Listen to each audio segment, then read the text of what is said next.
Hey, what's up everyone? It's your boy Nick and I got a couple of questions for you. Does this ever happen to you?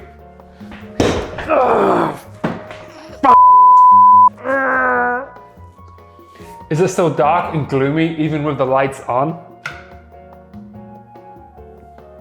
Does your home suffer from what I like to call boob lights? Well, if so, this is the video for you.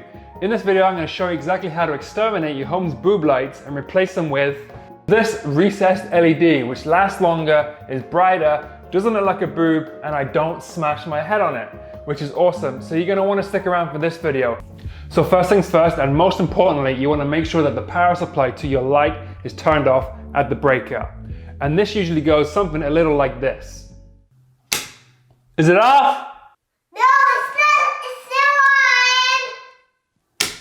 How about now? No, it's still on. How about now? It's off, Daddy. It's off, Daddy. So I started off this project by removing the metal tip of the boob light which releases the glass surround. I then carefully unscrewed the light bulb. To remove the actual light surround, I unscrewed the metal bolt in the center. There may also be two screws holding up depending on how it was installed. Once the fixture was loose, I then double checked to make sure the power was off, and then removed the two grommets holding the two electrical cables together.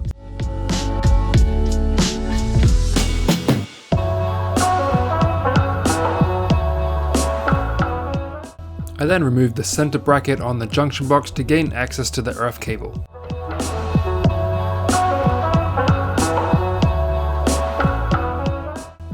Once removed, I then unscrewed the earth cable from the junction box.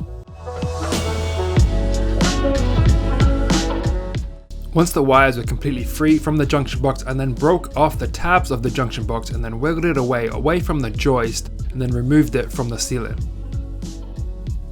Now that it's removed, it's now time to install the new. In the box is a cardboard template of the exact cutout of the light. I held it up over the existing hole and then marked out exactly where I want to cut for the new light.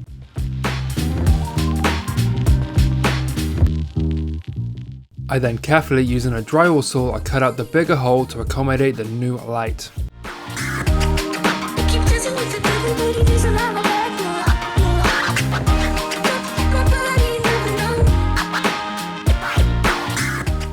As the power cables were kinda long in this situation, I then cut them down so they protruded past the drywall about 5 to 6 inches.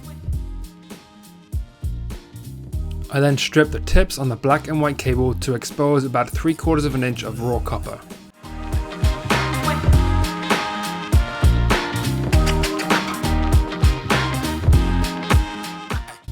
As the old light was much bigger, I then did some minor touch-ups with some paint.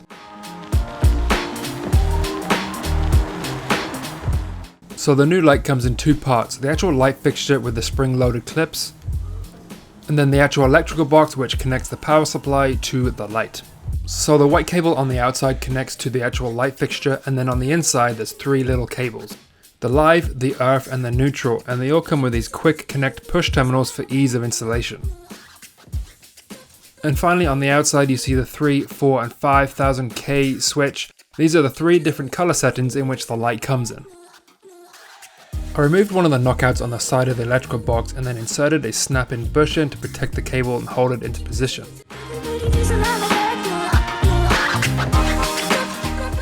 I carefully inserted the power supply into the electrical box. And then simply connected the white cable from the power supply to the white cable in the electrical box, by simply pushing in the cable into the quick connect push-in terminals located on the end of the wire on the electrical box. I then repeated the same steps to the earth cables, which is the yellow and green cable in the electrical box, and the copper cable with no coding on the supply feed. And then finally connected the 2 black cables together, wiring in the light completely. I then carefully tucked the cables into the electrical box and sealed the box tight with the lid. I then connected the light fixture to the electrical box by connecting the 2 white cables together. Once I was happy that it's all wired in correctly, I flicked the breaker back on and then selected the color that I wanted. I decided to go with the 4000K, which is the color in the middle. turned the breaker back off and then located the electrical box by hanging it onto the joist. If it's a renovation, you don't have to connect it to the joist, you can simply just tuck it in on top of the drywall. If it's a new build, you do have to locate it onto a joist or a stud. And then inserted the light fixture into the hole using the push spring loaded clips. And then turn back on the breaker and this small project is complete. Okay, so now that the light is in, check this out. Didn't hit my head. That's what I'm talking about.